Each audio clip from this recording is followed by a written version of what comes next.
live, and here we are. We're on the air, and we're going to have a good show. I'm looking forward to it, and hopefully you are as well. I am Bishop Long, and I appreciate you guys being here. Thank you on this beautiful Friday. It's Friday. You know, no matter what kind of week you had, it's Friday. Just chill, relax, have a good time. We're going to have a good time. We're going to talk about a cool topic tonight, but tonight's going to be one of those things where I just want you to sit back, relax, and just enjoy. And hello for UK, and that's wonderful. Yep. Yeah, right. And that's the truth. Okay, so let's talk a little bit about. There are some folks asking me about a particular TikToker, and have I contacted him regarding his house? And thank you for the hearts there. Thank you very, very much for the hearts. I'm seeing a bunch of those hearts, and I really appreciate you guys pushing those hearts. Yeah, for some reason, I was watching some other lives on TikTok, and it was freezing on their lives. So it must be a TikTok issue. I don't know if there's just so many people on. I just don't know. But if it's freezing on you guys on TikTok, you can come over to Facebook, facebook.com/Bishop James Long, Bishop James Long, all one word. Or, of course, you can always go to even better, KGRADB.com, KGRADB.com. Make sure you subscribe. If you do, put Bishop in the promo code, you get 30% off. 30% off the subscription. And they're great shows. They're really terrific shows there. And so I strongly encourage you. Okay, good. For some people, it's freezing. For some people, it's not. There's no rhyme or reason with the internet these days, is there? But anyway, if it does, you can go visit my Facebook page. You can go to KGRADB.com, and you can make sure you subscribe. It's a really cool channel. Very, very, very cool channel. Also, I want to remind everybody, please don't forget to visit my website at BishopJamesLong.com, BishopJamesLong.com, and check it out. I do teach online demonology. I teach angelology, paranormal studies, and genealogy. You learn at your own pace. It's 100% online. And, of course, all the funds go to funding the ministry. So I would love for you guys to go over there, check it. Just click on the class link, Bishop James Long, LONG.com, and just click on the class link, and there you go. Simple as that. Easy peasy Japanese, and you sit there and just take your time and enjoy the class. It is in depth. It's very, very in depth. But again, you learn at your own pace, so you're not rushed. And you learn, online. Okay, BishopJamesLong.com. Click on the class. I am doing very, very well. I appreciate all you guys asking. I hope that you guys are doing well. Now, people have been asking me a lot about the gentleman. There's an individual who is on TikTok, and he has made a lot of videos about his house situation. There's actually two people that I have actually spoken to. I have reached out to them. I have followed them. I have sent them a direct message, and so really, it's up to them. I don't know where they are located. There's one younger gentleman. I don't know. I have no idea where he's located. I don't know what state. But I have sent him a message. I'm following him and sending him a message. We'll see. That's what we can do, and. Well, the thing is about recording a home visit. I'm not a big fan of doing that. I record exorcisms, obviously for many reasons, for legal reasons, but I don't have a problem with recording blessing homes. I just don't believe in taking advantage of people's. I don't like taking advantage of people. Period. I certainly don't like when people take advantage of people who are really, really going through some serious dark activity. To me, I have a problem with that. I have a problem with anybody, I don't care who you are, anybody who is taking advantage of homeowners, of parents who are really legitimately, genuinely frightened. And then the paranormal teams go in, or people claiming to be demonologists. They go to their home, and they stir up all kinds of trouble. And then they put it on YouTube or other social media outlets just to get likes. To me, that's a problem. I'm not a fan of that. I just don't like it. I just don't like that at all. I would Alpha Wolf. I would love to go abroad, but I struggle greatly just to get to another state to help families. Right now, I'd say 5, but there's 4 cases that I have got to get to. I absolutely have to get to. The evidence is there. The family is going through absolute hell. And I'm trying, but it's kind of difficult. I did get my car back. For those of you who are wondering, it was very, very expensive to fix it, but I did get it. So right now, that's renting a car and getting a hotel room right now, it's not feasible. So I'll just have to put it on hold, and that's just the way we have to. That's just the way we do. But if you want to help the ministry, you can certainly do so. That would be great. And I would certainly appreciate, and so would the people that you help. Again, go to bishopjameslong.com and scroll down to the bottom and just make whatever donation to ministry expenses as you wish. Every penny helps. And that's, again, I never charge, never have, never will. But while that's admirable, it doesn't quite pay the bill to rent a car in the hotel and all the 9 yards. So bishopjameslong.com, scroll down and just scroll down at bishopjameslong.com, scroll down and then donate to the ministry. I have there's 5, I would say 5 right now, families that are I would say it's pretty desperate. Pretty desperate. There's 3 of them right now that have young kids. And that bothers me a lot. That really gets under my skin. So I think that's the hard part about the ministry. I've told people all the time, it's not so much fighting the demonic entities that makes this ministry so difficult. And I've said this a million times, the hardest part of this ministry is telling families, I can't get to you. That bothers me. That really... Because, then you hear them cry and they're upset and they're begging you. So I think one of the lotteries is $485 million. So I think Bishop Long's going to play the lottery. We'll see.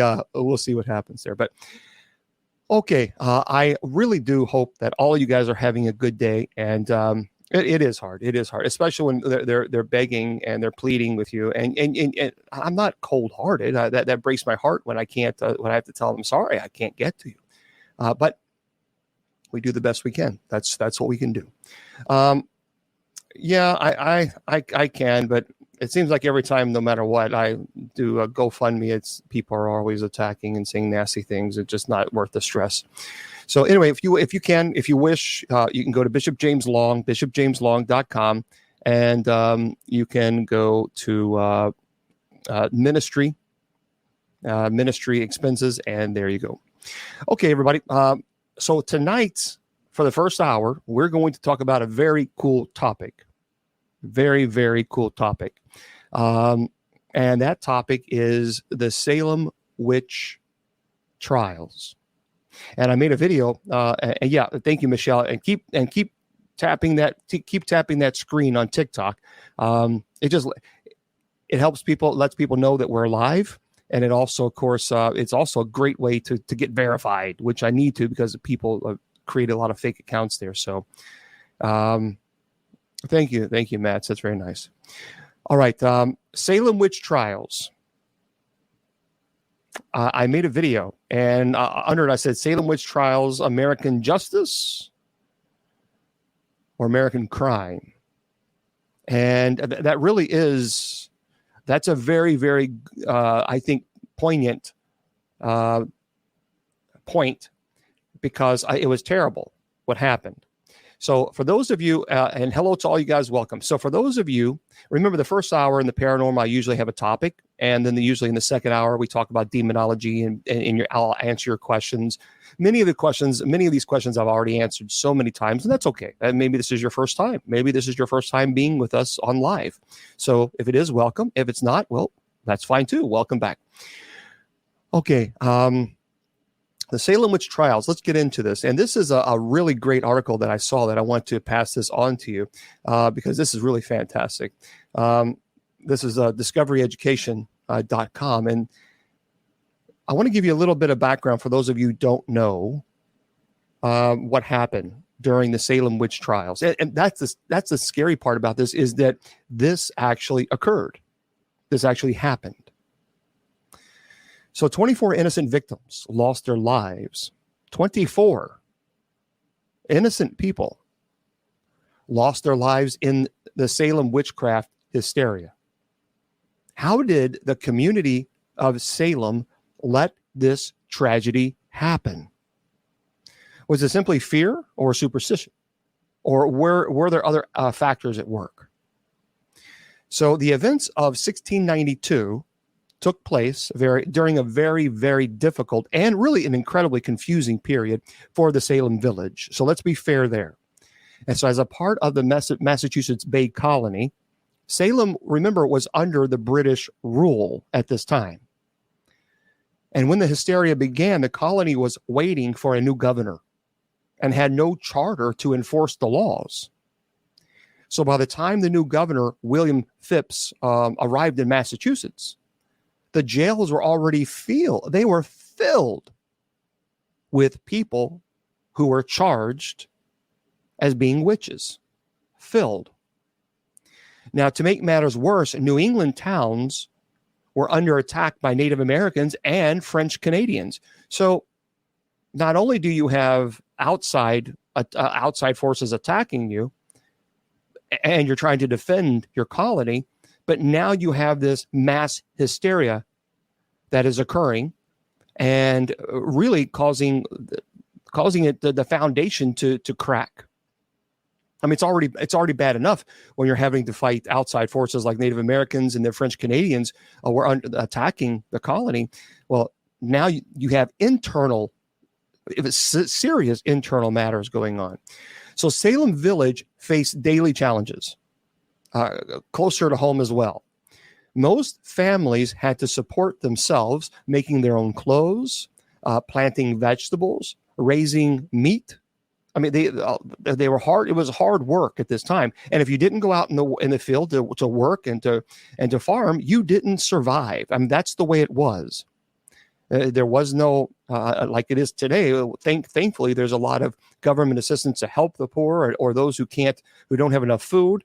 But I mean, back in 1680s, 1690s, you just simply didn't have that. I mean, they tried to help as much as they could, but really it was hard for everybody. And farming was often a painstaking task, and it was very harsh climate. It was tough. Remember, this was a rocky terrain, and a drought or flood could ruin an entire year's harvest. So just think about that for a moment. It's backbreaking work. You have the constant stresses of outside forces threatening the colony by force. Then you have internal struggling going on, and now you're always worrying about the weather, and you're out farming, breaking your back just to make ends meet to feed your family, and you're always worrying, well, a horrible storm, a horrible winter, anything could destroy it. So a drought or a flood, that's it, could ruin everything for you. Now, an epidemic of smallpox, my goodness, even then, that could completely kill a family. So just, we live in a world today where we have a lot of comfort, and that's great.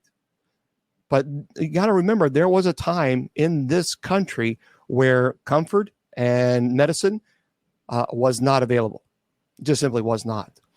So, and also don't forget, in a world where people saw the devil lurking behind every misfortune, it's a little wonder that they believed evil spirits were at work. So we can understand. And thank you very much for the gifts on TikTok. I sincerely thank you. That's very kind of you. So you got to think about that for just think about that for a moment. You're a farmer. You're worrying about feeding your family. You're worrying about putting clothes on your family's back, planting vegetables. You are at this total control and mercy of the environment. And now you're also very religious.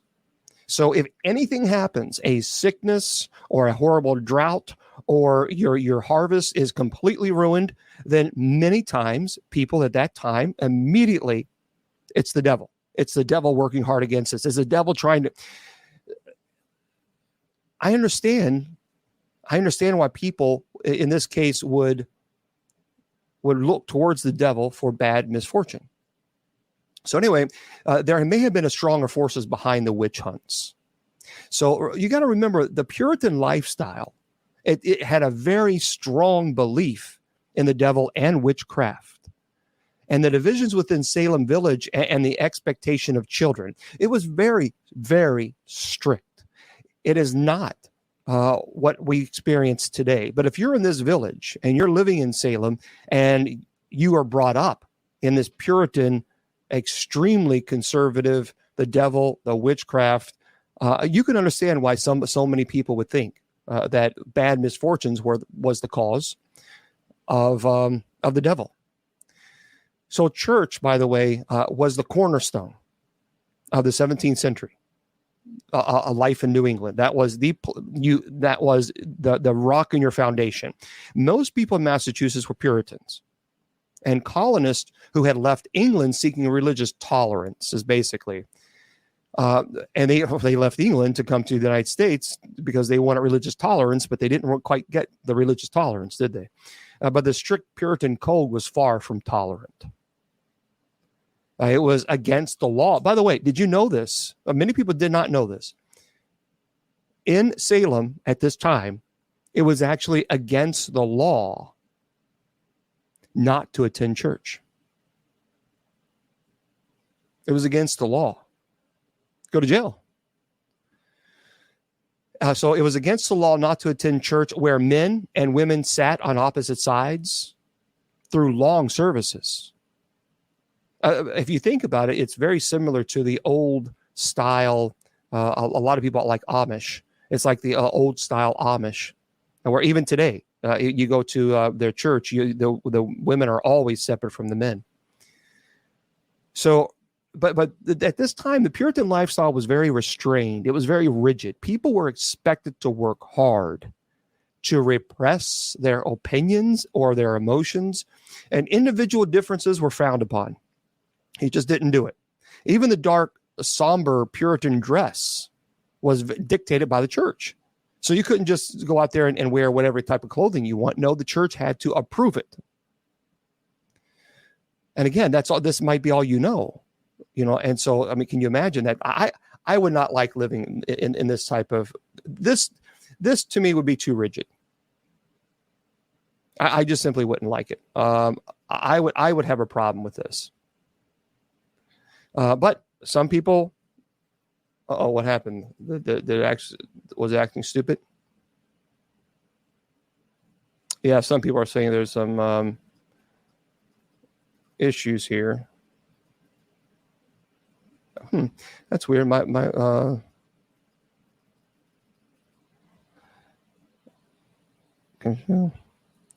computer just decided to act stupid.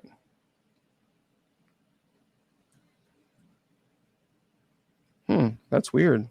Yeah, my computer on my Facebook, YouTube, and Twitter, my computer just completely locked up. You see me? Well, that's weird. It is locked up. I mean, I'm trying to pull up any type of thing here, and I can't even pull anything. I can't pull anything up at all. That is really strange. Wow. Yeah, my computer is locked up. Huh. So bear with me for a second. Yeah, you guys on TikTok, it won't have, because see, I'm separate. I'm running this on TikTok, and then I'm running this on Facebook, YouTube, and Twitter. And for some reason, my computer has literally just locked up. It is not operating at all, which is kind of horrible because I might have to restart this. No, I'm not a big fan of thinking that it's a devil. I just think I think it's unfortunately technology. That's just the way it happens. But yeah, the crazy thing is I can still see it. Yeah, I'm going to have to. It's completely locked up. Yep, completely locked up. So I'm going to have to turn this off and on and try to start it back up. So hang tight on Facebook, YouTube, and Twitter. I'm going to have to. I don't know how we can do this, Mr. Producer, but this computer has locked up completely. As I always mute during a live show, so he's going to reboot his computer. I do want to share something with someone here. I don't know if anyone may have purchased this, but I did. And it is, now I put my own, he didn't really talk about this tonight, but I put my own gold chain on it. But this St. Michael's medallion, for those who may have gotten it, it is beautiful. It really is a beautiful medallion. Now it's shaking around. You can see it. Now, obviously, I put my own chain on it, but it is beautiful. I don't think he has many left. Maybe we'll have to confirm when he comes on, but you can see how nice. I'm not going to put the chain on, but you see how it looks? It looks fascinating. It's gorgeous. And you can tell he blesses it, and it comes with two other items. He sends a rosary and another medallion, a smaller one. I gave that one to Mom. I keep that one for me. But it is beautiful, and I appreciate Bishop Long sending that to me. It helps the ministry if you donate. It helps him out because he does. I speak to him, off the air. He is so selfless. He literally comes on the air. He sits in the chair 5 minutes before the show begins. He's tirelessly working, helping people. And I've heard some of the firsthand accounts of what he does, which cannot be repeated because it's private. Some of the things that he does and helps people. Remember, during the beginning of the pandemic, and I don't want to just bring this up, but it's important to realize that a lot of the older chaplains, the people that would be at the hospitals, helping families out, a lot of them were older. And they didn't want to take the chance of doing that anymore. And they simply retired. He took on the role really by himself to help so many people. And, he told me this when it was all going on. And I was like, he is truly, and I'm not saying this, he's not even here, so he probably won't even know what I'm saying, but he's remarkable. And I can't say enough about what this gentleman does on a daily basis, helping other people. I appreciate, it's an honor to be his producer here. It's an honor to have him on KGRA DBN. For those that you see him on YouTube and Facebook and Twitter and all the other platforms that he's streaming to. But he is a true gentleman, and God bless him for what he does. I think we have him back. So let's see how if he's all working out. Yeah. Isn't that crazy? You good? I think I am. I hope I am. It's craziest thing. It just decided, no, we're going to stop working.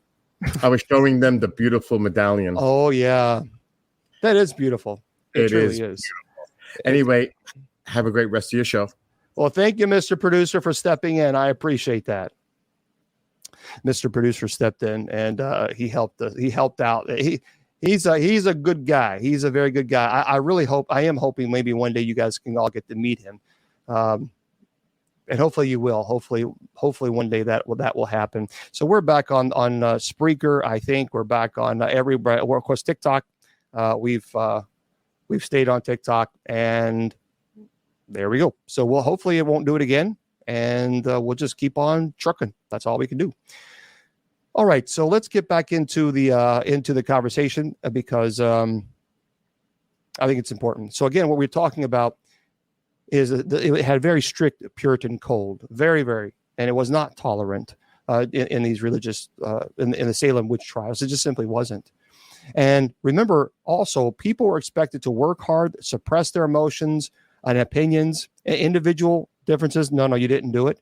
And Puritans were expected to live by a rigid moral code, very rigid. They believed that all sins, from sleeping in church to stealing food, should be punished. And they also believed God would punish sinful behavior. So when a neighbor would suffer misfortune, such as a sick child or a failed crop, Puritans saw it as God's will and did not help because they must have done something wrong, which is kind of crazy. But Puritans also believed the devil was as real as God. And everyone was faced with the struggle between the powers of good and evil. But Satan, they believe, would select the weakest individuals, women, children, and insane. Think about it. Did you hear what I said? They believed that the devil would only attack the weakest individuals, women, children, and the insane. Pretty sad when you think about that. And those who followed Satan were considered witches. And witchcraft was one of the greatest crimes at this time a person could commit. Actually, if you were accused of witchcraft and found guilty, it was punishable by death. So in keeping with the Puritan code of conformity, the first women to be accused of witchcraft in Salem were seen as different and as social outcasts, really. It wasn't seen as bad, but then it changed. So like Tituba, Sarah Good, a homeless beggar, and Sarah Osborne, a sickly old woman who married her servant. So the fear of magic and witchcraft, it was very common in New England, as it had been in Europe for centuries. And over 100 alleged witches had been tried and hanged in New England during the 1600s. But the hangings in 1692, Salem, that would be the last ones in America. Could you just think, when you think about that for a moment, over 100 alleged witches were tried, found guilty, and hung. That's terrible. I mean, that's terrible. So in 1692, though, remember, Salem was divided in two distinct parts of the Salem town and Salem village. So Salem village, also referred to as Salem Farms, was actually a part of Salem town, but was set apart by its economy, class, and character. So residents of Salem village were mostly poor farmers who made their living cultivating crops in the rocky terrain. In Salem, by the way, Salem town, on the other hand, was a prosperous port town at the center of the trade with London. And most of those living in Salem town were wealthy merchants. So for many, many years, Salem village tried to gain independence. Well, thank you very much. That's very nice. For independence from Salem town. The town, which depended on the farmers for food, determined crop prices and collected taxes from the village. So despite the 3-hour walk between the two communities, Salem village did not have its own church and minister until 1674. But there was also a division within the Salem village.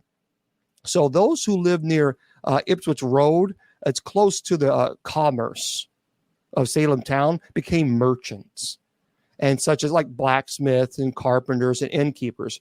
They prospered, and they supported the economic changes taking place. But many of the farmers who lived far from the prosperity believed the worldliness and the affluence of Salem town threatened their Puritan values. Now, one of the main families to denounce the economic changes was the Putnams. And they were a strong and influential force behind the witchcraft accusation. So tensions became worse when Salem Village selected Reverend Samuel Parris as their new minister.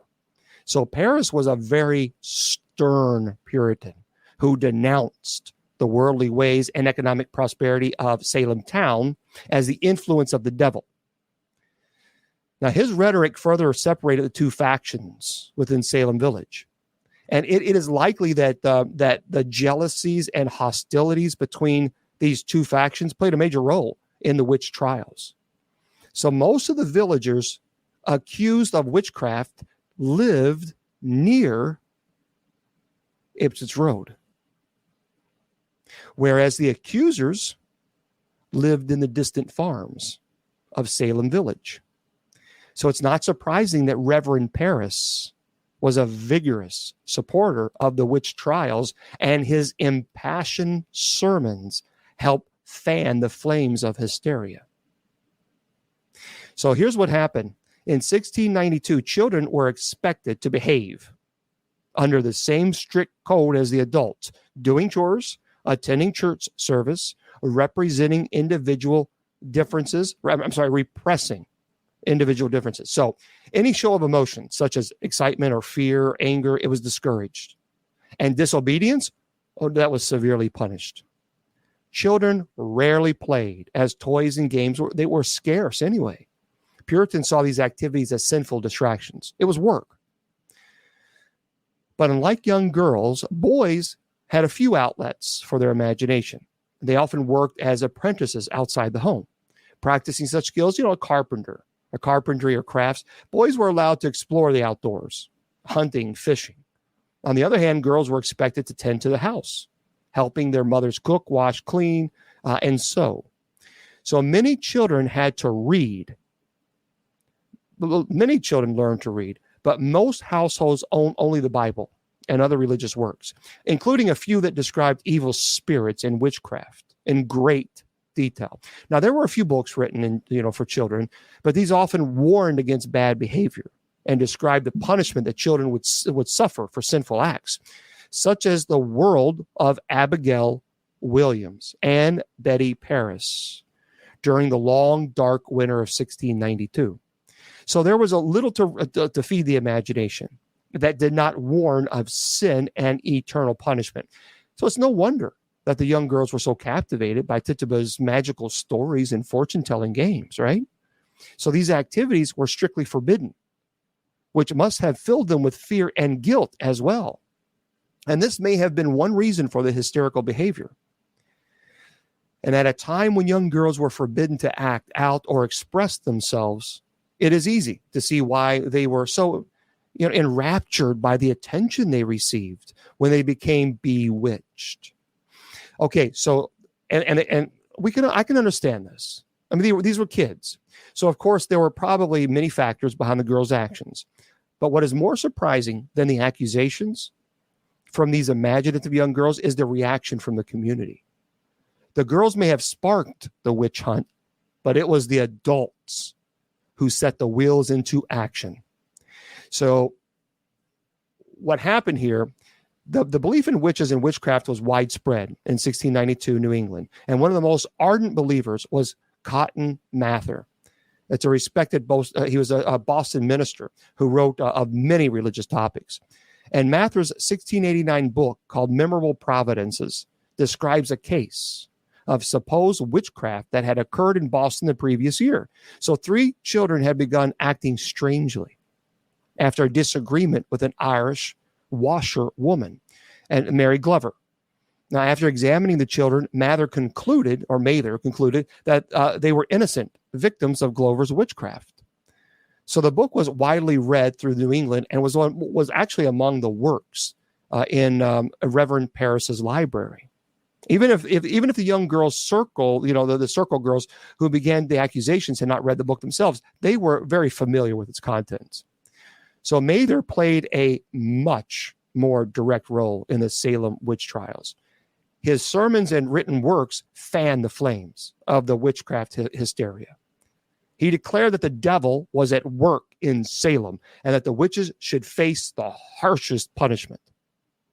Now, thank you very much. Very nice. I appreciate that. Again, thank you for the gifts on TikTok. That's very kind of you. Thank you. And thank you for the likes. For those of you who are liking it on TikTok, thank you. All right, remember, Mather had a steadfast belief in witchcraft.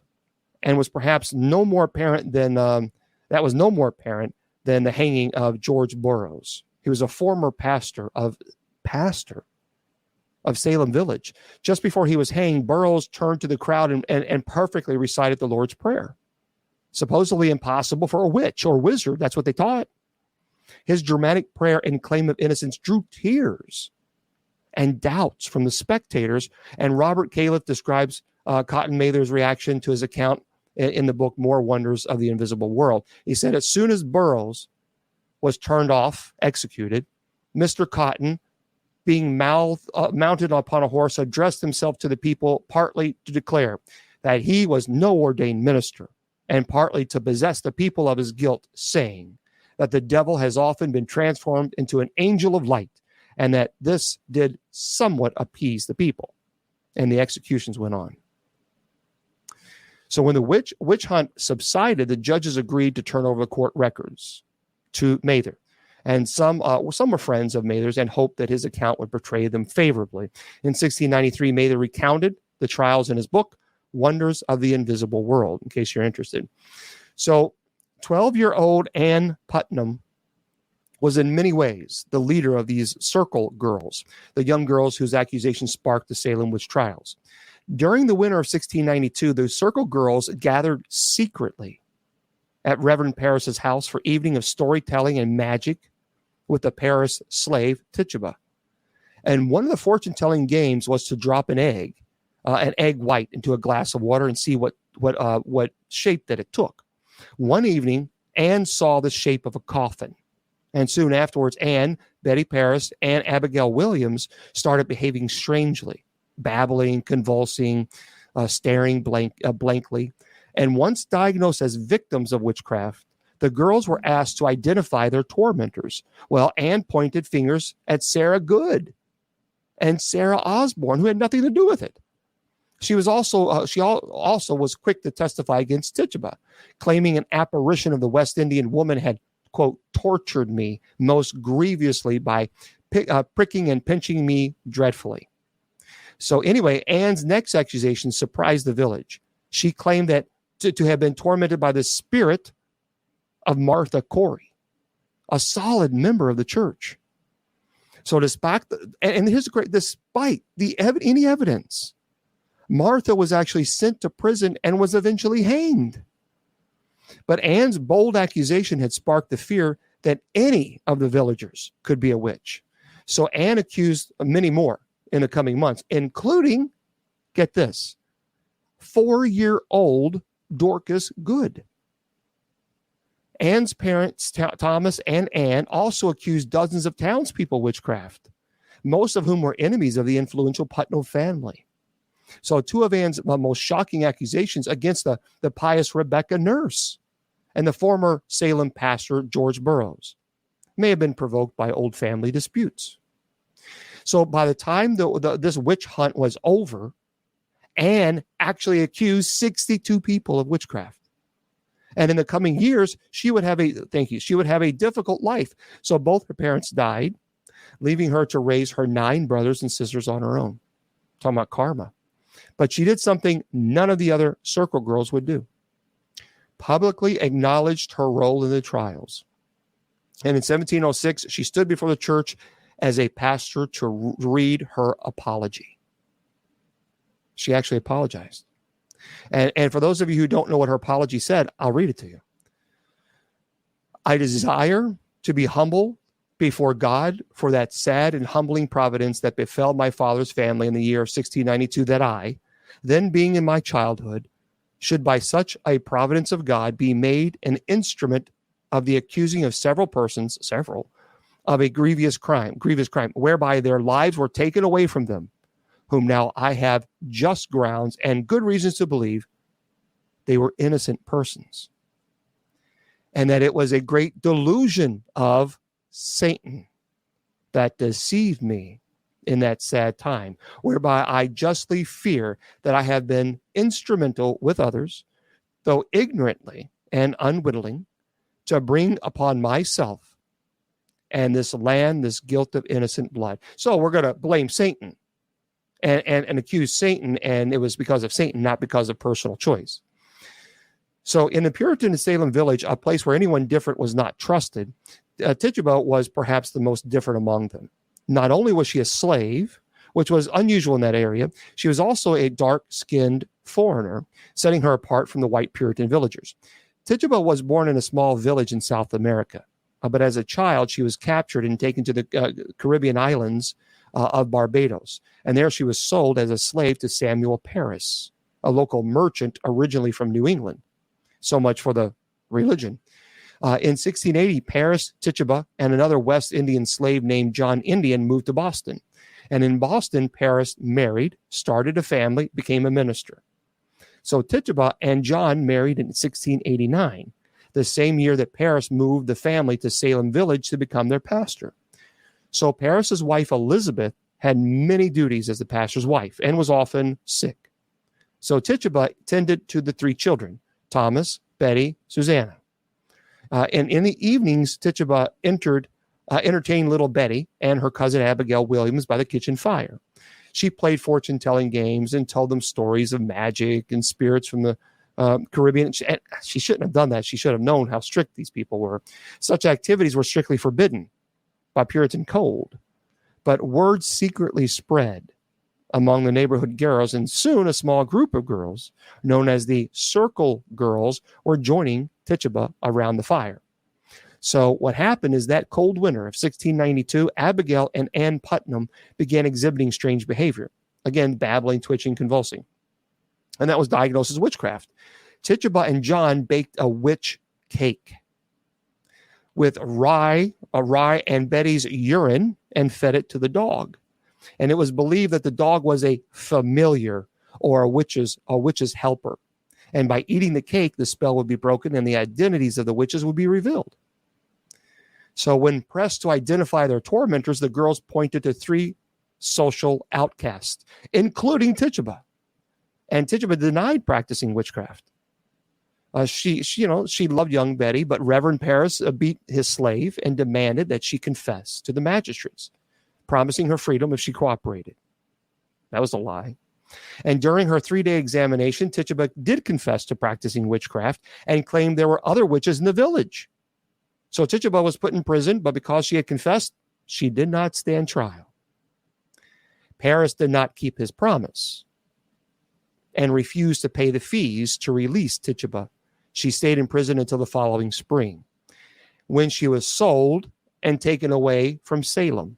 Nothing else is known about Tituba, but it's believed that she and John had one child, a daughter named Violet, who lived in the Parris household until the Reverend's death in 1720. Isn't that terrible? For those of you who want to know how the examination actually occurred, it's actually written down. Here it is. I'll tell you. This is the examination of Tituba. Judge, did you ever see the devil? Tituba, the devil came to me and bid me serve him. Judge, who have you seen? Tituba, 4 women sometimes hurt the children. The judge, who were they? She replied, Goody Osborne, Sarah Good, and I do not know the others. Sarah Good and Osborne would have hurt me and hurt the children, but I would not. The judge says, where did you see them? She says, last night at Boston. The judge says, what did they say to you? She says, they said, hurt the children. The judge, and did you hurt them? She said, no. There's 4 women and 1 man. They hurt the children, and they lay all upon me, and they tell me, if I will not hurt the children, they will hurt me. The judge says, but did you not hurt them? She said, yes, but I will hurt them no more. Judge, are you not sorry that you did hurt them? She says, yes. And he says, why did you hurt them? She says, they say hurt children or we will do worse to you. And judge says, and what have you seen? Tituba says, a man came to me and say, serve me. What service? Hurt the children. And last night there was an appearance that said, kill the children. And if I would not go on hurting the children, they would do worse to me. Judge says, what is this appearance you see? She says, sometimes it's like a hog or sometimes like a great dog. And she says, judge says, what did it say to you? And she said, the black dog said, serve me. But I said, I'm afraid. And he said, if I did not, he would do worse to me. So Sarah Good was one of the first to be accused of witchcraft by the circle of young girls in Salem. She was a lot of people, she was likely a witch in the eyes of many townspeople, an odd homeless woman who did not fit the Puritan mold. The people of Salem were very familiar with Sarah Good. She often begged door to door with her children. And if she were refused, she would walk away mumbling. Many claim these curses were responsible for failed crops and death of livestock. So on March 1st, 1692, Sarah Good faced examination with two other accused witches, Sarah Osborne and Tituba, Reverend Parris's Caribbean slave. And during the questioning, Ann Putnam, Betty Parris, and Abigail Williams shrieked and fell into fits. And Sarah Good pleaded, I am falsely accused. But then Tituba named her as a witch. And several villages, including her own husband, also testified against her. And Sarah was put in prison. So then on March 24th, Ann Putnam accused Sarah's 5-year-old daughter, Dorcas, interesting name, of witchcraft. And when examined, the imaginative young child confessed that she and her mother were witches. So she showed the magistrates a red spot on her finger, most likely a flea blight, claiming it was from a snake her mother had given her. Little Dorcas was put in prison, chained to a wall. And Sarah Good was tried on June 30th, despite no evidence. Other than the claims of the afflicted girls, she was found guilty. She was one of 5 women to be hanged on July 9th, 1692. And just before the hanging, the other women prayed and asked God to forgive the accusers. But Sarah Good showed no sign of forgiveness. And local minister Reverend Nicholas Noyes urged her to confess, announcing that she was indeed a witch. And Sarah Good replied, I am no more a witch than you are a wizard. And if you take away my life, God will give you blood to drink. 25 years later, Reverend Noyes died of internal bleeding, choking on his own blood. That's very cool, isn't it? So, not everyone in Salem supported the witch trials. Wealthy farmer John Proctor sternly denounced the proceedings and warned against listening to the young girls. And when his maidservant, Mary Ward, began to have fits, he sat her down at her sewing wheel and threatened to beat her unless she stopped. But as his hysteria grew, Mary's fits returned. And after the examination of Rebecca Nurse, the pious grandmother accused of witchcraft, Proctor was enraged, saying, quote, if they, the afflicted girls, were let alone, so we should all be devils and witches. Such comments were eventually used against him. And some townspeople believed that someone with so little concern for the afflicted girls must be guilty himself. But Proctor's wife, Elizabeth, was accused first. And as John staunchly defended her innocence at the trials, the girls suddenly pointed their fingers at him, the first man to be named a wizard. And Mary Warren confirmed the accusations against him. The only evidence against them was spectral. The afflicted girls claiming that Proctor's apparitions or specters were tormenting them. That's it. So their hysterics proved enough for the court, and both John and Elizabeth were imprisoned. And Proctor wrote an imprisoned letter to the Boston clergy, claiming we are all innocent persons. He described the unfairness of the court proceedings and how torture was used to extract confessions. So his letter may have been made an impact on the clergy, but it was not in time to affect trials. And on August 5th, both John and Elizabeth were found guilty. And Elizabeth's life would be spared because she was pregnant. But John was hanged on August 19th, 1692. Isn't that terrible? So listen to this. For those of you who are interested, this is just an excerpt from John Proctor's letter. And he says, John Proctor and his wife being in prison, the sheriff came to his house and seized all their goods, provisions, and cattle that he could come at, and sold some of the cattle at half price, and killed others and put them up for the West Indies, threw out the beer out of the barrel and carried away the barrel, emptied a pot of broth, and took away the pot, and left nothing in the house for the support of the children. No part no part of the said goods are known to be returned. Proctor earnestly requested Mr. Noyes to pray with him, but it was wholly denied because he would not own himself to be a witch. So, by the way, Mary Easty, a wife and a mother of 7, was very well respected in Salem. She was a kind, very religious person whose dignified demeanor fit the strict Puritan mold. She was, by all means, a perfect, very respected. But even she was not safe from the hysteria, because in April of 1692, she was accused of witchcraft. The accusation shook the village, unlike some of the other alleged witches.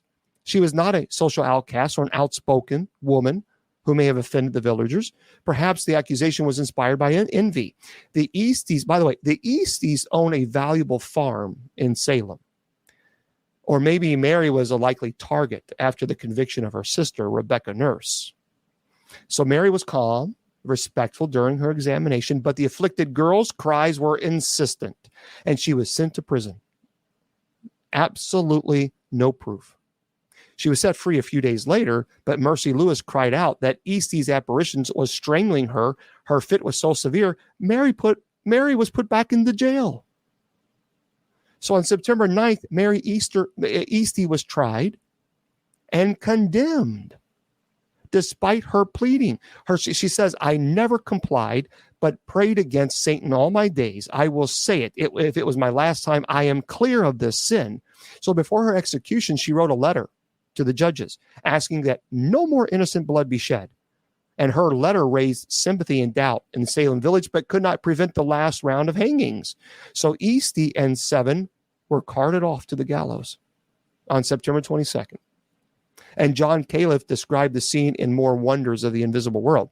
Mary Eastie, sister also to Rebecca Nurse, when she took her last farewell of her husband, children and friends, was, as reported by them present, as serious, religious, distinct, affectionate as could be well expressed, drawing tears from the eyes of almost everyone present. For those of you who are interested in Mary Eastie's letter, and I think it's important for me to read this, because this actually, this is real, this is history. This actually occurred. People lost their lives over this nonsense. She says, to the honorable judge and bench now sitting in the adjudicature in Salem, and the reverend ministers, your humble poor petitioner, being condemned to die, doth humbly beg of you to take it into your judicious and pious consideration that your poor and humble petitioner, knowing my own innocency, blessed be the Lord for it, and seeing plainly the wiles and subtlety of my accusers, by myself cannot but judge charitably of others that are going the same way with myself, if the Lord step not mightily in. The Lord above knows my innocency then, and likewise doth know I petition to your honors, not for my own life, for I know I must die, and my appointed time is set. But the Lord, he knows it is, if it be possible, that no more innocent blood be shed, which undoubtedly cannot be avoided in the way and course you go in. But my own innocency, I know you are in the wrong way. They say myself and others have made a league with the devil. We cannot confess. I know, and the Lord, he knows, and will shortly appear. They belie me, and I question not, but they do others. The Lord alone, who is the searcher of all my hearts, knows. I beg your honors not to defy or deny this my humble petition from a poor, dying, innocent person. And I question not, but the Lord will give me a blessing to your endeavors. I mean, that's terrible. That is terrible. You know, I just can't imagine. I can't imagine living in a time like this and then being accused of something that you didn't do. And these accusations are not like social media. It's like, oh, whatever, I'll just block, mute, delete. You can't block, mute, delete. I mean, you get arrested. And I can't imagine. That'd be terrible. Terrible. So there were men, by the way, there were men that were accused as well. So remember, Tituba's confession was the trigger that sparked the mass hysteria and the witch hunt for more witches in Salem, and also silence any opposition to the idea that the devil had infiltrated. So some people say, well, it didn't. So, but Tituba was saying, yeah, it did. So that same month, 4 more women were accused and arrested: Rebecca Nurse, Martha Corey, Dorothy Good, and Rachel Clinton. Now, Ipswich. So although the afflicted girls were the main accusers during the trials, many historians believe the girls' parents, particularly Thomas Putnam and Samuel Parris, were egging the girls on and encouraging them to accuse specific people in the community that they didn't like in an act of revenge. So for those, out of respect to the people who were accused, in April, more women were accused as well as men: Sarah Cloyce, Elizabeth Proctor, John Proctor, Giles Corey, Abigail Hobbs, Deliverance Hobbs, William Hobbs, Mary Warren, Bridget Bishop, Sarah Wilds, Nehemiah Abbott Jr., Mary Easty, Edward Bishop, Sarah Bishop, Mary English, Philip English, Reverend George Burroughs, Lydia Dustin, Susanna Martin, Dorcas Orr, Sarah Morey. And in May, as the number of cases grew, Governor William Phipps set up a special court known as the Court of Oyer or Terminer to hear the cases. To me, it's terrible. It is terrible. The number of accusations and arrests began to decline in June, but still continued. And soon the local jails held more than 200 accused witches. 200. And I think this is a case, in my opinion, this is a case where the abuse of religion occurred without question. And I also truly believe that there is a term in psychology, and that term is called religious ideation. And religious ideation is a psychological specter, if you will. For example, if you've ever been to a healing, for example, there's a lot of pastors that will have healing services, and all of a sudden, one person comes up on stage and they fall, and everybody else falls, and everybody starts behaving the same way. Well, a lot of psychologists would consider that mass hysteria. And religious ideation means that you are conditioned to act in a certain way, in a certain environment, and subconsciously you begin to respond without even realizing you're doing it, because you see that it's this mass hysteria that's occurring around you. And of course, if you are the odd person out, then they're going to say, well, obviously the Holy Spirit is not filling you because everybody else is doing it. So it's almost like that peer pressure mass hysteria, but there's an actual term. But it's religious ideation where, for example, when you go up on stage and the music starts blaring, the chorus starts blinging, and the lights go everywhere, and you begin to see people respond when the pastor goes, whew, and the person falls down. So now you have thousands and thousands of people watching you, and then you go up and the pastor goes, whoosh, and then you immediately fall down. And this is a very, very scary, and I think that's what happened here. I think you have a severe psychological abuse. And I do not, I'm not saying that there are some people who might not have practiced witchcraft. I don't know. I didn't live in 1690s, but there were a lot of innocent people that were put to death over mass hysteria. And I think that the pastors, especially the particular pastor who fueled this fire, I believe that he'll have to answer for that. It's one thing. It's fine. If you want to have your own religious convictions, that's fine. That's your right. You can have whatever. That's your right. But when your religious convictions cause other people to lose their life, that's a problem. Especially innocent people, that's a problem. And there was a lot of that going on. So, but yeah, and thank you very much for the taps. I certainly do appreciate so many of you guys tapping that screen, and that's very, very kind of you. So thank you. So thank you. So I'm going to get into some of your questions, and then because I know a lot of you have. Thank you, Daniel. I appreciate that. I know some of you have some questions, and so we're going to get into your paranormal demonology questions. And I do have a lot of articles as well, some pretty cool articles too. So we can go from there. And okay, great. So fine. Okay, excellent. Thank you, Mr. Producer. I appreciate that. Thank you. Okay. You're right. It is. Someone said it's a conditioning of people to respond to the emotional music. It is. It's terrible. Okay. Actually, Jared, I appreciate you judging me, but we actually affirm LGBTQ individuals. So probably before you judge me, you might want to ask questions. Just saying. It's amazing. You don't want me to judge you, but yet you judge me. Then you don't even know me. So, I'm not really big into. I am not big into the superstitions. I'm not. Superstition.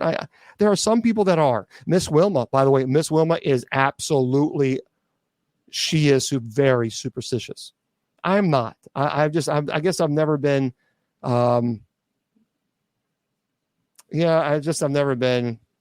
I've never been a superstitious.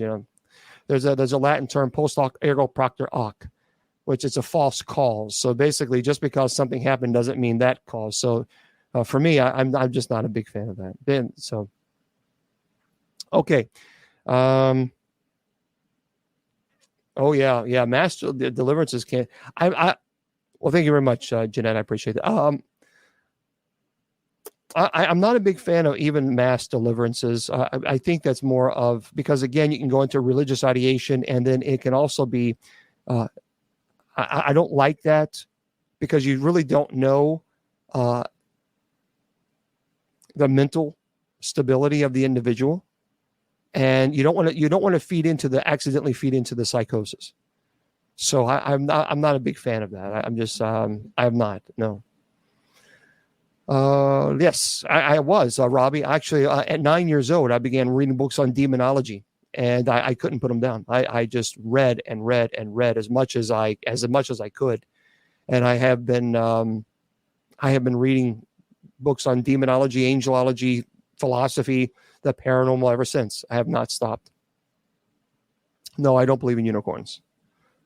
But it would be neat. It would be neat to see one, but no, I'm not a fan of unicorns. Okay.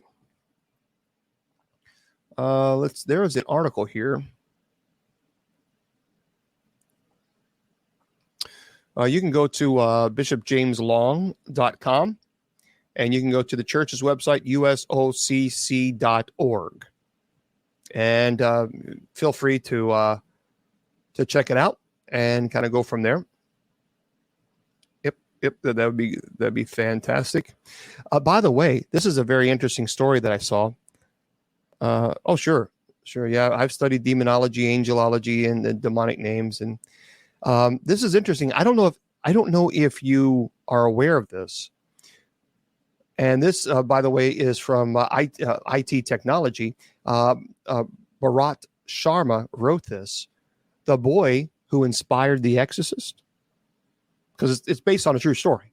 Actually, I was at The Exorcist's house in St. Louis in 2015 on Exorcism Live with Chip Coffey. He was a very good friend of mine. But listen to this. This is very interesting. The boy who inspired and I knew this, maybe, I don't know if you know, but the boy who inspired The Exorcist became part of NASA team that actually put the first humans on the moon. So pretty cool. Did you know that the boy who inspired the horror film and the book, The Exorcist, ended up becoming a NASA engineer on the Apollo mission? Turns out the boy helped develop and patent technology that helps space shuttles withstand extreme heat during takeoff and re-entry. So, by the way, for those of you who don't know, it all began in August of 1949 when multiple articles told the story of a teenage boy who had experienced paranormal activity. And at the same time, the boy was referred to as Roland Doe to protect his identity. Well, according to a legend, the boy's parents would hear scratching noises from the walls and saw objects fall to the floor when the boy was near. And it wasn't just them, it was also the clergy too. In addition, his bed would shake intensely at night, while over-the-top tales of exorcism, flying beds, scratching noises at night make good entertainment, according to the writer, which I disagree with that. The truth is not this straightforward. Well, I disagree. Roland Doe's real name, because it's already been released, was Ronald Edwin Hunkeler. And he grew up in a religious family. When the heat around his horror story had died out, Hunkeler became an engineer at NASA before dying in 2020 at the age of 86 due to a stroke. However, he never spoke about his experience because he did not want to relive it. So he was a part of the Apollo mission that landed the first humans on the moon, and he worked at NASA until his retirement in 2001. I just that would be pretty cool. I think that's really, really neat to know that. Again, I already knew, but that is pretty interesting. He never gave. He did not want to give an interview. He didn't want to talk about it. And I understand that. Okay. Let's see. Yeah, it could be a paranormal pixie. It could be anything. People ask me a lot about shadow people. What are shadow people? I've had cases where shadow people were demonic in nature, and I have had shadow people where they were not. I've been to Waverly Hills many times in Louisville, and I've seen lots of time I've seen shadow people, but never once have I ever felt threatened. Never. Or even a family's home that paranormal activity will occur, but I never felt threatened, and I've seen shadow people. So, and I've also seen shadow people during demonic infestation cases too. So it's kind of hard to say, okay, that shadow person is demonic. That shadow person, it's very, unless you're actually there. Now, this is from the Bharat Express News. They believe, there's a lot of people who believe, and I'm curious what you guys think. Bigfoot, which I do believe exists. Bigfoot is an interdimensional creature that can disappear at will, some experts say. So for those of you who like Bigfoot, in the documentary Paranormal Declassified, Tracking Bigfoot, investigative journalist Paul Beeben hunts for signs of the legendary monster. So check it out if you want to look for again, it's a documentary. It's called Paranormal Declassified. Paranormal Declassified, Tracking Bigfoot. I believe that Bigfoot exists. I am not a fan. I'm not a believer. This is just me. I am not a believer that it is an interdimensional being. I think that Bigfoot is look, folks, you can say whatever you want to about Bigfoot, but I'm telling you, I've told you before, I interviewed a game warden from Alaska on my show about 10 years ago. And he's a native Alaskan.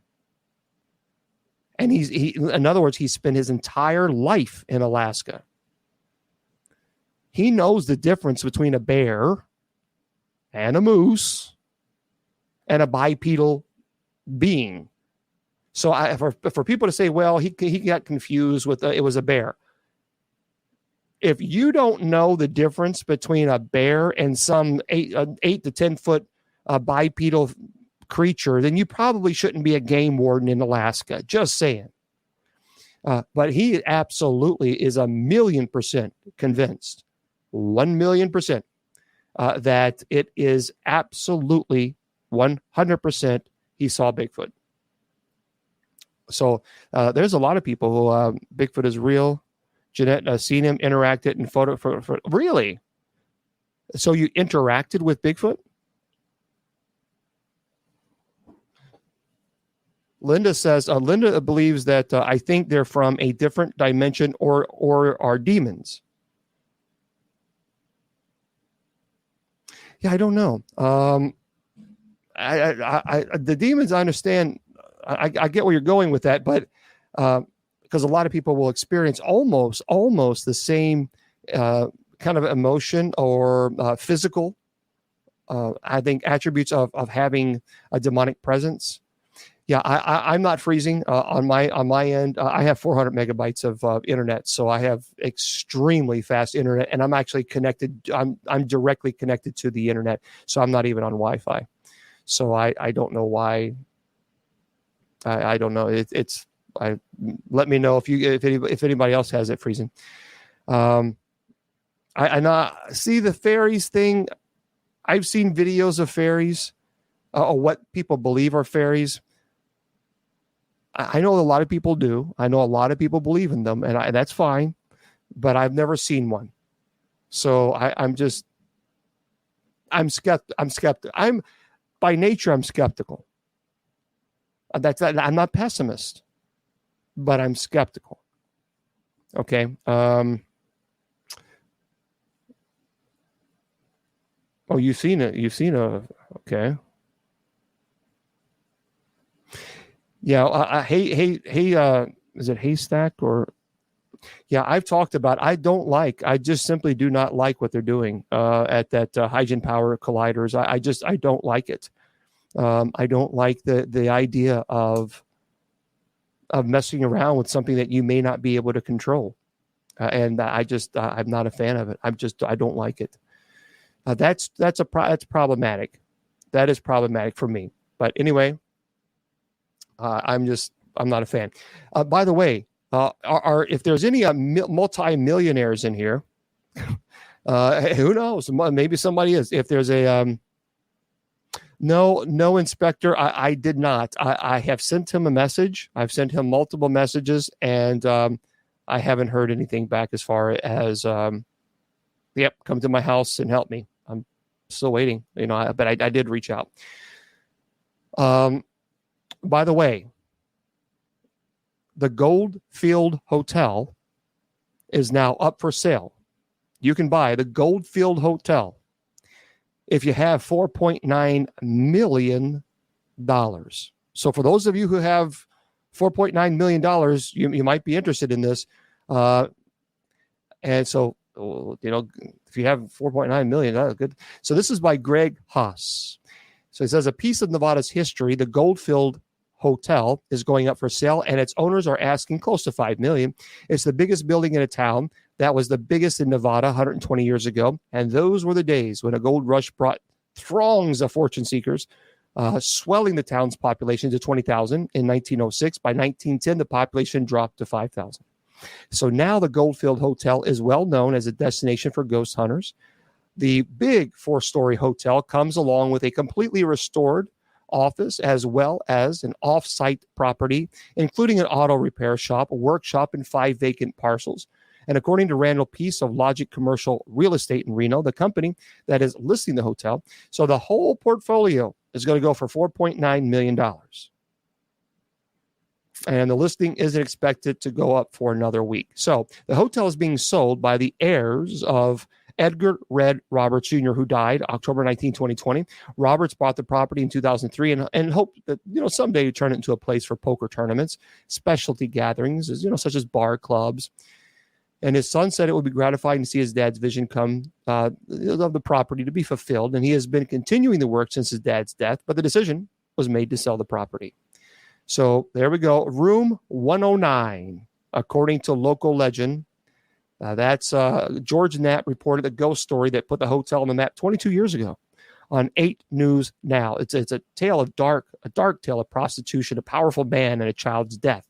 And again, room 109. So according to the former owner of the place, room 109, that a young prostitute supposedly impregnated by a mining tycoon, George Wingfield, was held against her will to prevent a scandal. So she quote, she wound up having the child. Supposedly she was chained to a radiator in this room, and her and the child ended up dying there. Esmeralda County employee and hotel tour guide Linda Toner said. And since then, ghost hunters and paranormal enthusiasts have trooped to the hotel. It was featured, by the way, on Ghost Hunters, which aired on Sci-Fi until 2016. And my friend Zach Bagans obviously has taken Ghost Adventures to the site as well, which he absolutely was convinced that place is haunted. There's a lot of activity in the Goldfield. So there you go. If you have $4.9 million and you want to purchase, yeah, how many ghosts does it come with? Yeah, hey, what, go for it. It's just one of those things. If you have the money, God love you. And if you can afford $4.9 million on a hotel, well, all right, rock and roll. I would like to go to the Skinwalker Ranch. That would be a neat place to go to. I would really, really love to go there. There's so many people who swear by it. I've never been, but there's so many people who swear by that place. It would be a neat place to go to. By the way, this is by Screen Rant by Dan Zinsky. And I like this. I like Ryan Gosling. I think Ryan Gosling is an amazing, amazing actor. I have seen him in quite a few movies, and I really enjoy his work. So for those of you who don't know, Ryan Gosling reveals why he's so excited to reunite with director Cian France on Blumhouse's upcoming movie reboot of The Wolfman. Yep, they're doing a reboot for The Wolfman. For those of you who like scary movies, Ryan Gosling reveals why he's so excited to star in The Wolfman. The dark universe may have gone humiliatingly by the wayside after The Mummy flopped at the box office, but despite this embarrassment, Universal is still interested in exploiting their stable of classic 1930s monster movie characters. They were the best. I think the 1930s monster movie characters were the best. I truly do. I do. So enter Blumhouse Pictures, and the company responsible for smash hit horror franchises Paranormal Activity, The Purge, Insidious, Halloween. By teaming with Blumhouse and adopting their low-budget approach, Universal succeeded in getting their own big, non-dark universe hit out of 2020's Invisible Man, starring Elizabeth Moss in a reinvention of the great 1933 Claude Rains horrible horror title. So, seeking to pull off a similar trick with another classic monster, Universal is now re-teaming with Blumhouse for The Wolfman, with Gosling in the lead role and Derek Cian France taking on a directorial duty. So the studio first made The Wolfman with Lon Chaney Jr. back in 1941 and made it again with Benicio del Toro. I believe that was also with Anthony Hopkins, wasn't it? That wasn't the greatest. So anyway, the new Wolfman collaborators Gosling and Cian France, of course, worked together before on some films, Blue Valentine and The Place Beyond the Pines. It makes sense that the Gosling would be comfortable being directed by him on the new Universal Blumhouse horror project, but the actor indeed sounds more than just content to be working with his Blue Valentine Helmer again. In fact, he admitted to Collider that he is excited about the new collaboration. What do you guys think about there's so many reboots? There's so many. I am convinced, folks. I am convinced that there in October of this year, there's going to be Halloween Ends.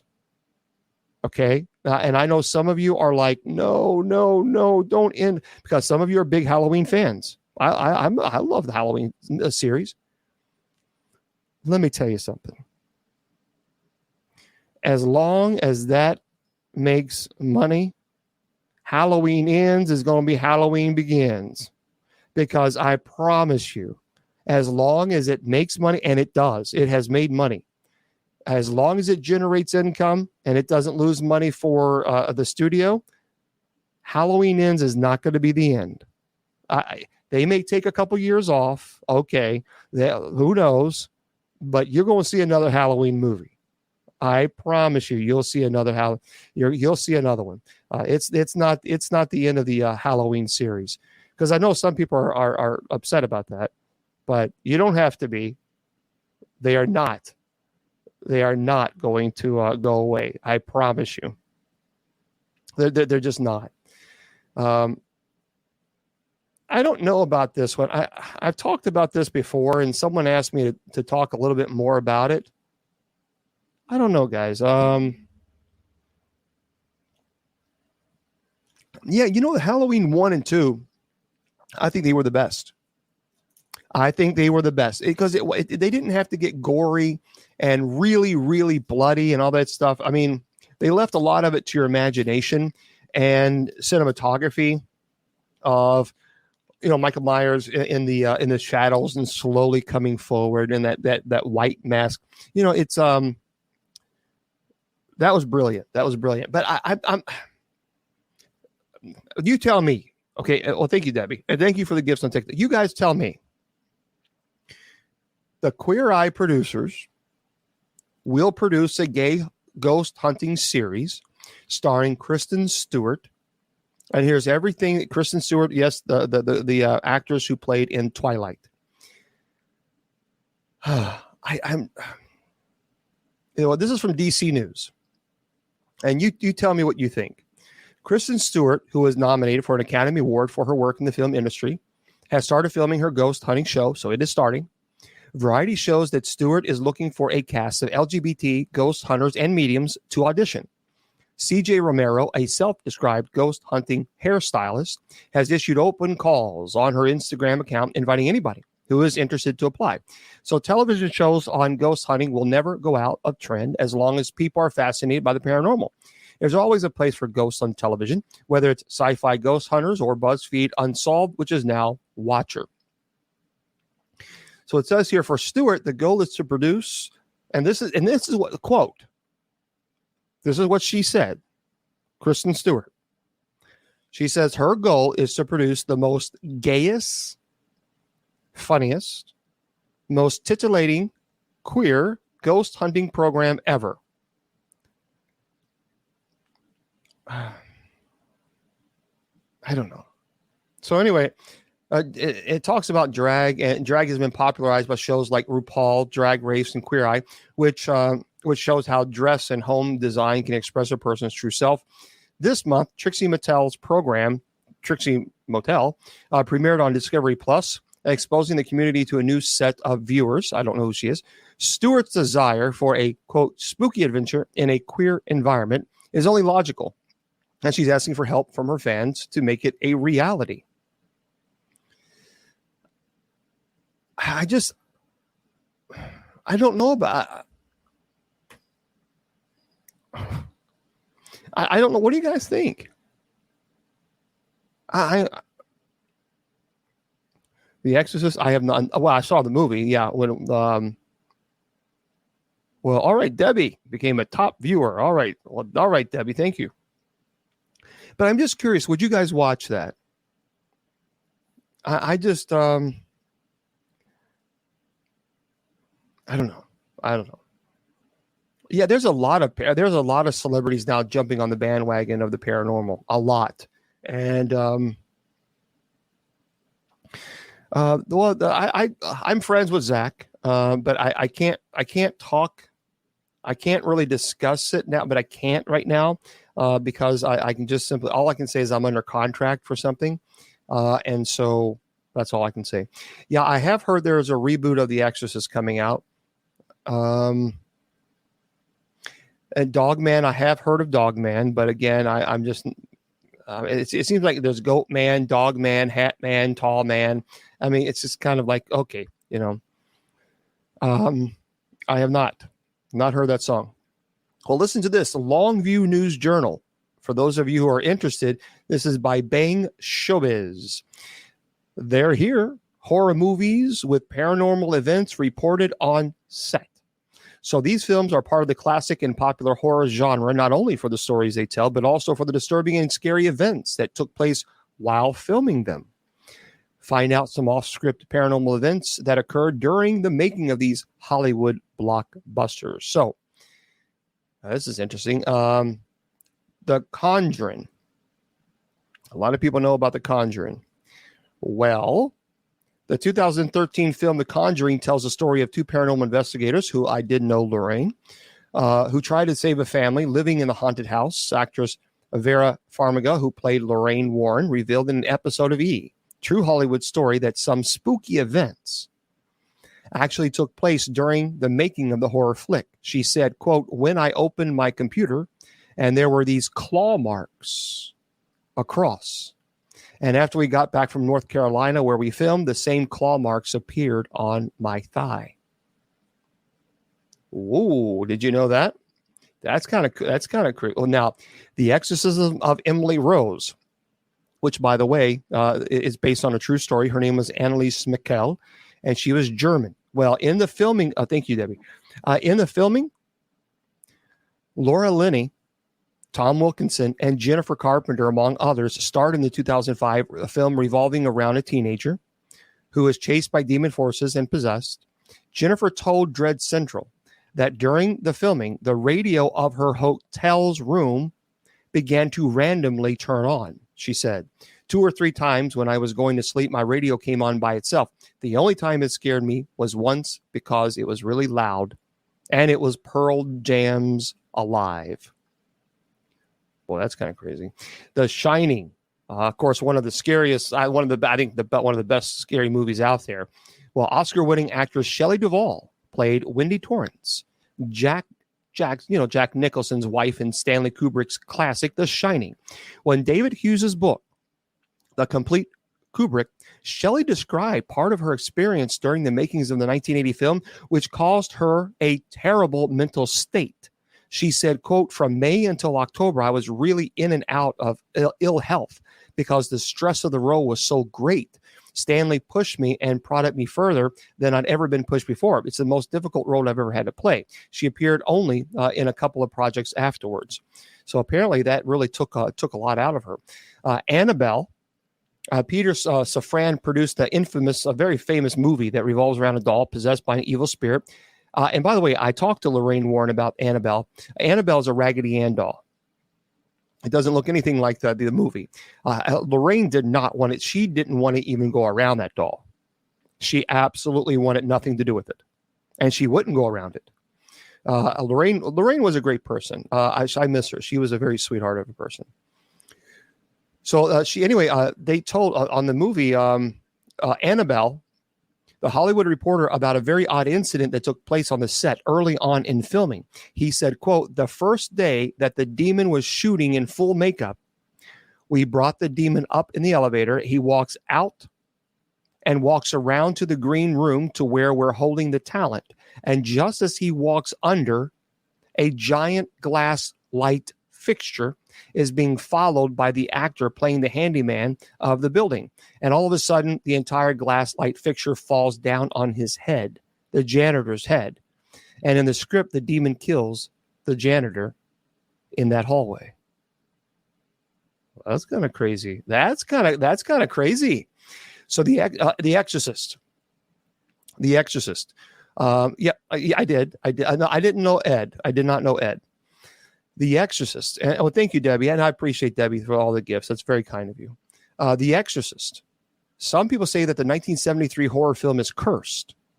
Some eerie events that took place during and after the filming could easily confirm it. At some point in the filming, a fire actually tore through the set, which shut down production for several weeks. What's more is when the film wrapped, actor Jack McGoran, who starred as the tragic Burke Dennings, also died just months before the film premiered. He had been suffering from influenza. He was only 54 years old. Rosemary's Baby. I've seen that one. That's a very good movie. The 1968 horror Rosemary Baby left audiences and crew alike haunted, but also part of the crew. It told the story of a young woman who believes she's being groomed by her satanic couple so they can use her baby in the rituals. Well, following the film's release, producer William Castle received an anonymous letter that said he would, quote, slowly rot during a long and painful illness, end quote. Shortly after he received that letter, he actually got severely ill and underwent surgery for kidney issues. He passed away 1977 at the age of 63.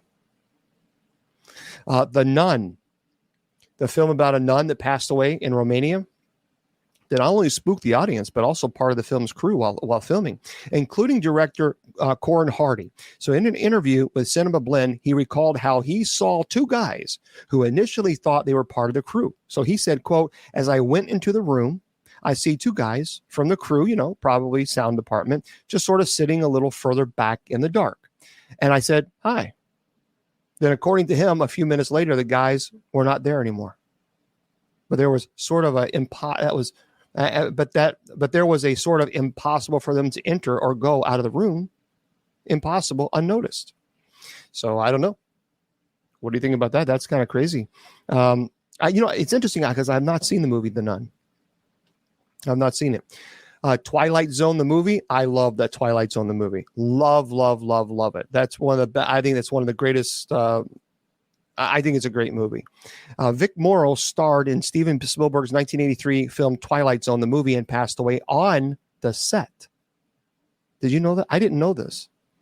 The spooky thing about the case is that the actor had predicted his death 1 year before, as he took a $5 million life insurance policy, telling his friends that he had a bad feeling that something bad was going to happen to him in an upcoming project. Morrow passed away on July 23rd, 1982, at 53 after a helicopter he was supposed to use to escape during a scene crashed on top of him, decapitating him. Man, this is insane. Kind of makes you think, you better think about, if you ever want to do a horror movie, you might want to think twice. Poltergeist, we all know. Poltergeist is one of the most popular movies ever made. Well, Poltergeist is the occult horror from the 1980s that went on to spawn a slew of ghostly sequels. Child star Heather O'Rourke playing the central character of Carol in the film franchise about a family stalked by a group of ghosts and uttered the infamous catchphrase, "They're here," in the movies. Well, she passed away at the age of 12 while finishing her work on the third installment, just days after she suffered flu-like symptoms that turned out to be stenosis of the intestine, complicated by septic shock. And just as tragic was actress Dawn Dominic, who played Heather's older sister Dana, in the movie series. She died just 1 day after the premiere of Poltergeist 3. She was strangled by her boyfriend at the age of 22. Some of these movies seem to be cursed. I think, some people always ask me about these demons who I think it influences or invites demons. I got to tell you, I have never, ever had a case where a family was going through demonic attack and they actually wanted to watch a possession movie or a demon movie, because they're going through that. They're going through that trauma. I've never, in all the years that I've done this, and I've done it for a long time, I can tell you not one person said, yeah, I'm going to sit down and watch this good demonic, because they're living it. They're living it. Listen to this. The Omen. I think they're remaking this. I'm pretty sure they're remaking The Omen. Well, some cast members of the classic horror film that premiered in 1976 and which revolves around a world that is apparently in the hands of the Antichrist lived very weird events during the filming. For instance, a lightning hit actor Gregory Peck's plane. The director Richard Donner's hotel was bombed, and a stuntman who worked in a decapitation scene was involved in a fatal car crash where his girlfriend was decapitated. I mean, I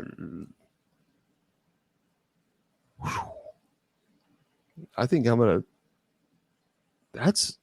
That's a little bit insane, but I don't know. That is kind of crazy. That's kind of crazy. If you really think about, I don't know if I want to. If I ever, hey Bishop Long, do you want to come on over here and be in the scary movie? I think I'll pass.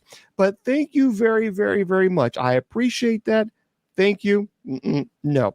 Speaking of movies, and I'm just kind of curious if you believe this, if you think that this is actually right. I've always been interested when I read people's opinion of scary movies. I'm thinking that wasn't scary.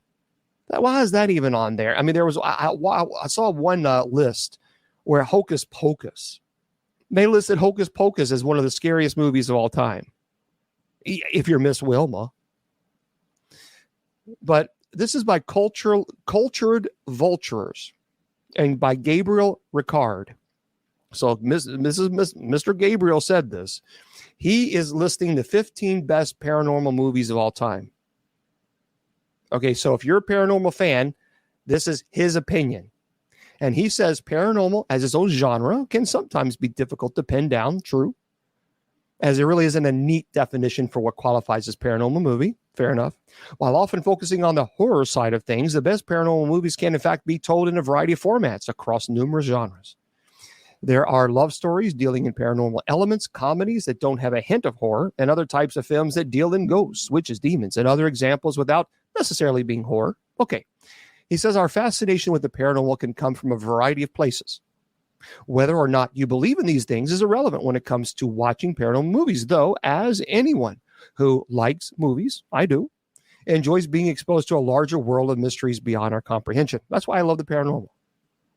That really does sum up why I love the paranormal, because it places me into a larger world or mysteries beyond our comprehension. So he says, let's take a closer look at how many different ways there are to tell a paranormal tale through cinematic lenses with the best paranormal movies. So this is his list, paranormal movies. Okay, first he says, The Eye, 2002. I have not seen it. I have no idea. It says here, a young blind violinist named Wong Kar-moon is given the ability to see again through an eye cornea transplant. The elation soon gives way to a dread and fear of something powerful and utterly unknowable that exists alongside her every waking moment, as her transplant now gives her the ability to see and be troubled by ghosts.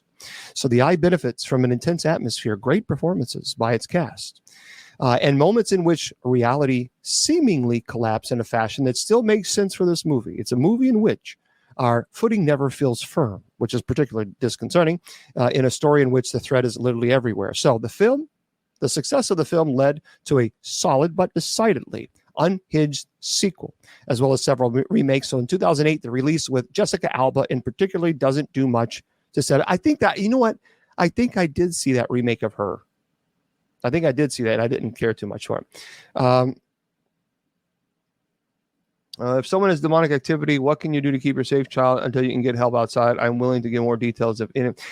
Yeah, Hannah, what you can do is you can send me a message here on Facebook, facebook.com/Bishop James Long. Bishop James Long is all one word.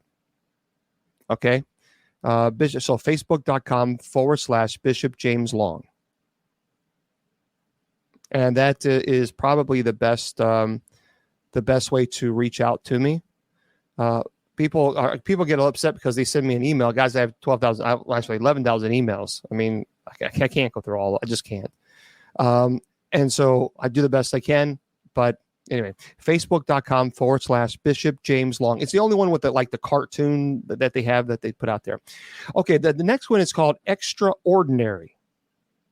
Don't know. 2019. Haven't seen it. Very, very much. That's fine. Okay, yeah. Facebook. That'd be great.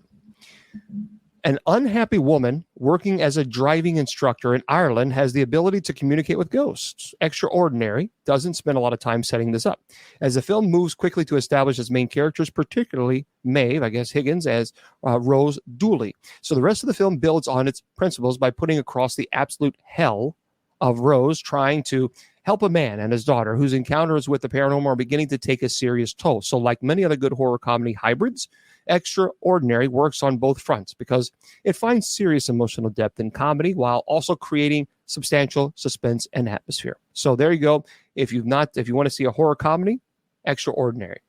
The next one he says is The Devil and Daniel Webster. 1941. If you like the older movies, The Devil and Daniel Webster. I have not. No, Jacob, I have not. It says here, the fun of the 1941 adaptation of the short story The Devil and Daniel Webster, some 80 years after its release, still comes down to an electric, influential performance by great Walter Houston and Mr. Scratch. And obviously the devil himself, Mr. Scratch, makes a deal with a local struggling farmer to restore him to glory and success. The catch is exactly what you think it might be. Okay, so if you guys like that, check it out. Now, this I will agree. This, I have seen this movie, and it is creepy. I would actually love to investigate them. I mean, if it was a real place, I'd be like, woohoo, let's go investigate. The Autopsy of Jane Doe. 2016. I really liked this movie a lot. The Autopsy of Jane Doe. So good chemistry between a father and son coroner team, I agree.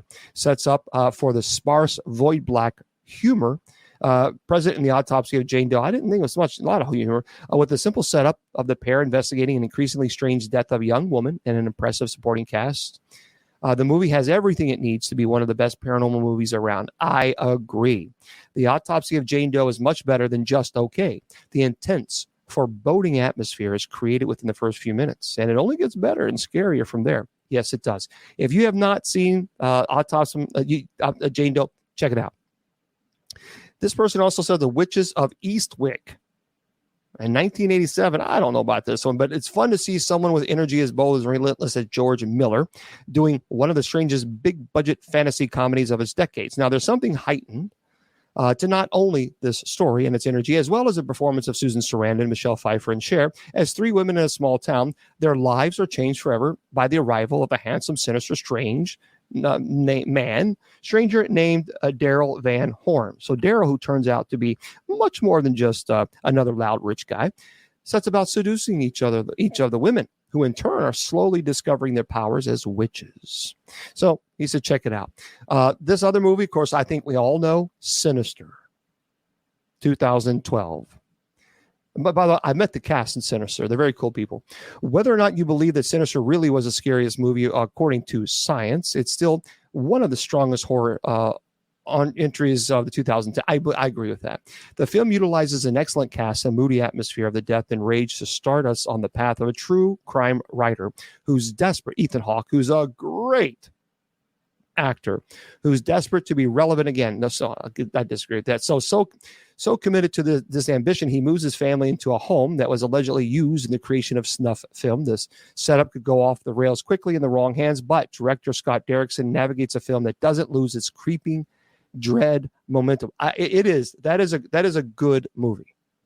And hello to you guys, and hello. Heaven Can Wait is on the list. 1978, Warren Beatty. A remake of the 1941 paranormal comedy Here Comes Mr. Jordan. A lot of the appeal of the 1978 film Heaven Can Wait comes down to Warren Beatty and Julie Christie. Betty is in the leading man prime as a football player whose death leads to an extreme misunderstanding in the afterlife. Suddenly, left without a body to return to, Joe Pendleton is sent back to Earth as a rich, morally hideous industrialist, and he attempts to resume his football career, falls in love with an environmental activist, and yes, learns a little something about himself along the way. The next one he claims is The Ring, 2002. Most of us know there's just something about the paranormal that sets up to expect the very worst. Even secular stories about the afterlife aren't terribly optimistic about not only death, but also what happens when human beings encounter those on the other side. So The Ring took the premise established by 1998 Japanese horror hit and found its own things to say about a type of horror that's essentially agoraphobia with actual stakes of danger. I think it's great. Now, this next movie I have seen, and it was pretty, I liked the concept. It wasn't terrible. Some people hated it. It's called It Follows, 2014. It's a seemingly innocent encounter. It leaves a young woman, Jay, in one of the most inexplicable paranormal situations anyone has ever seen. So suddenly pursued by an unseeable, unwavering entity, Jay is forced to contend with a lot of really scary stuff while running from something she doesn't even understand. Now, her gradual understanding moves at the same pace as ours, with her friends struggling and largely failing to protect her.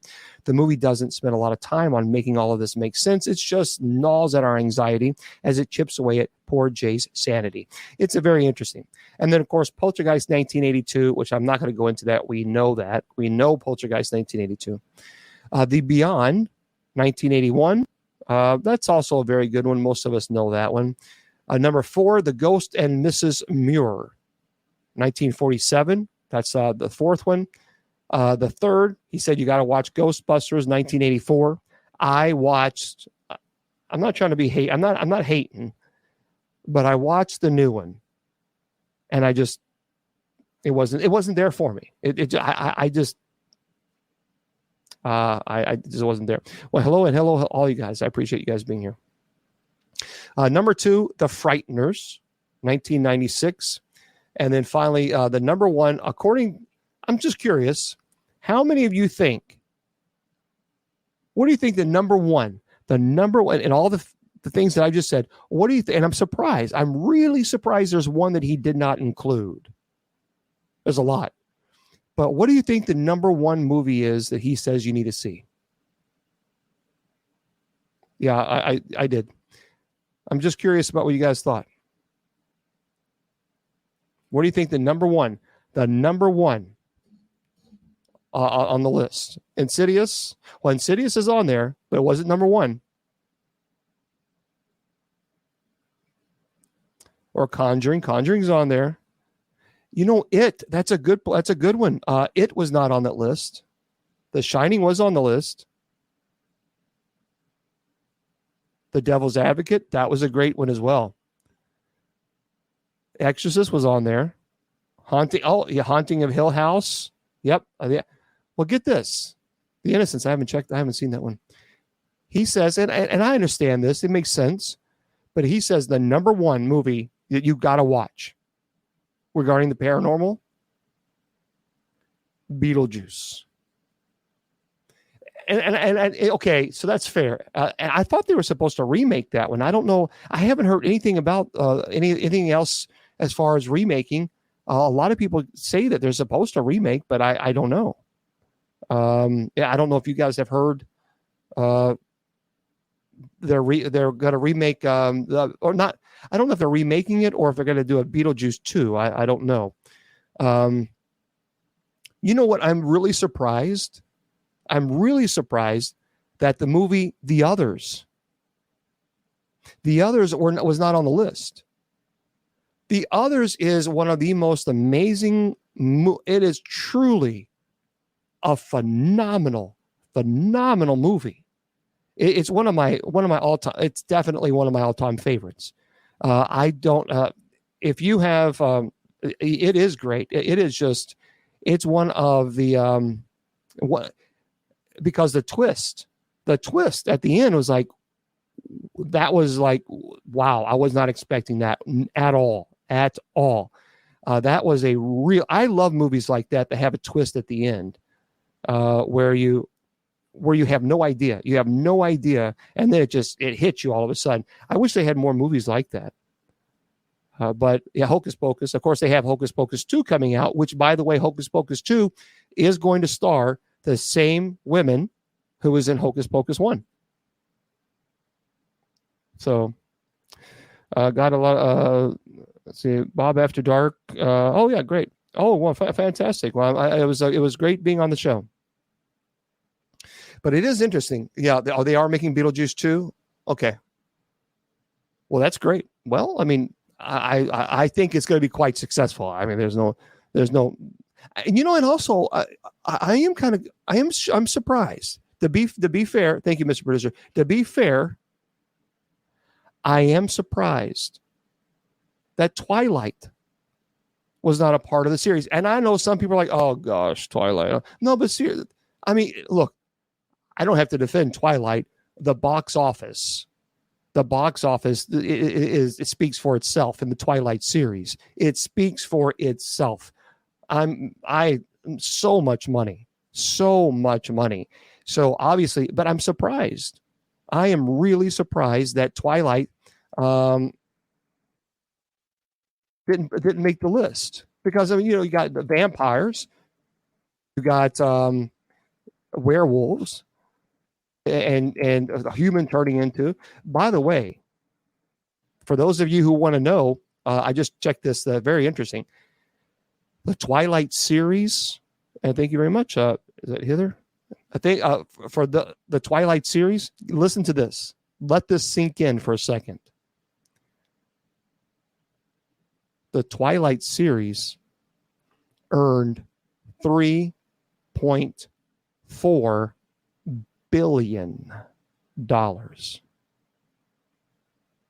with a B. Billion.